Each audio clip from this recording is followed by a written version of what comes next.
Canine search and rescue dogs.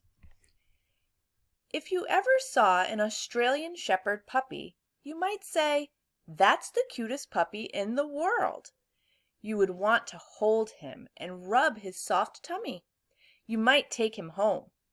You would care for him, train him, and play with him. Soon he would know his name. He would follow commands. With some coaxing, he might find a hidden toy. Then you would give him treats. In the end, you would have a wonderful pet. The professional word for cuddling and playing with your puppy is socialization. Canine search and rescue team dogs are trained in these ways, but they are also given extra training by their handlers. Together, they solve crimes and save lives. Many of these dogs are rescued from shelters. Others are raised as puppies to do this special job. Their training is serious business. It is a challenge to finish it. Hard work is required for both the dog and its handler. Dogs can do work that humans cannot do. Because of their incredible sense of smell, they have long been used to find lost people. They are also small enough to squeeze into tight places like ruined buildings.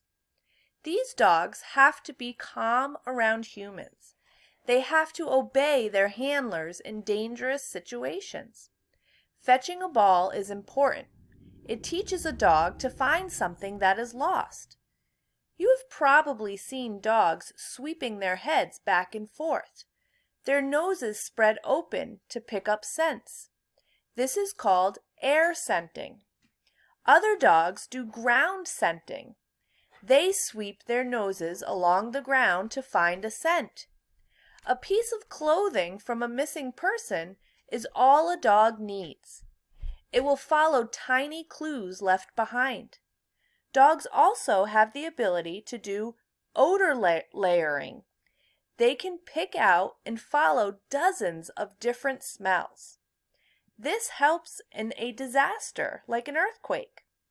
Dogs use their noses to sniff out trapped victims and find people deep in the foundation of a fallen building.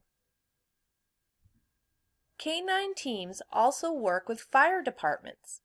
They are trained to smell traces of fuels like gasoline. They can help find the cause of a fire.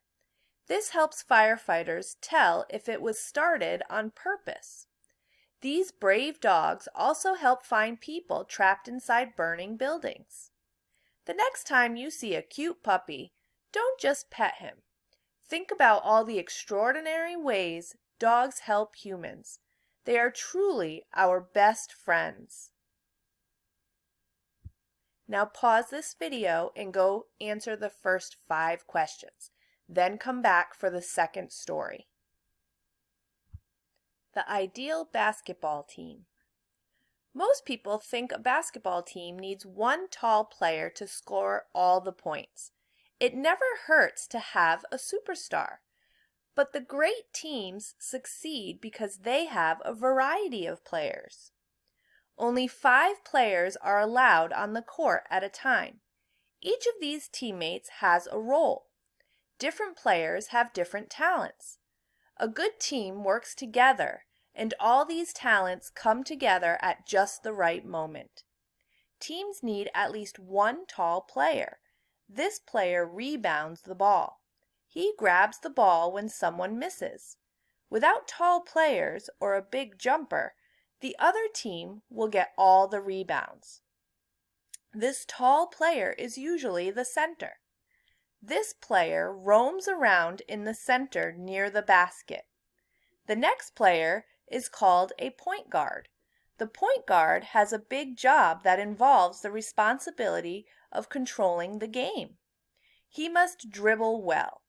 Then no one can take the ball away. Another player is the guard. He plays far from the basket and passes the ball to players near the net. The 2 other players are shooters. They can be a guard who shoots long shots. They can also be a tall player who plays closer to the basket. He is called a forward. His job is to put the ball in the basket. Forwards are fast. They are tremendous jumpers who can also dribble well. They move easily to the basket to get easier shots. Some of the best basketball teams win almost every game they play. They have great players in every position, but they also play good defense. They have stars, but the players work together. They make winning look easy because of their great talents. Every position on a team is hard. A huge center may be tall, but he gets hit a lot under the basket. Quick guards have to run fast throughout the game. Forwards have to do some of what guards and centers do. On the best teams, the players can play any position and they all work well together. Okay, stop the video and go answer the next 5 questions. Then turn in your test.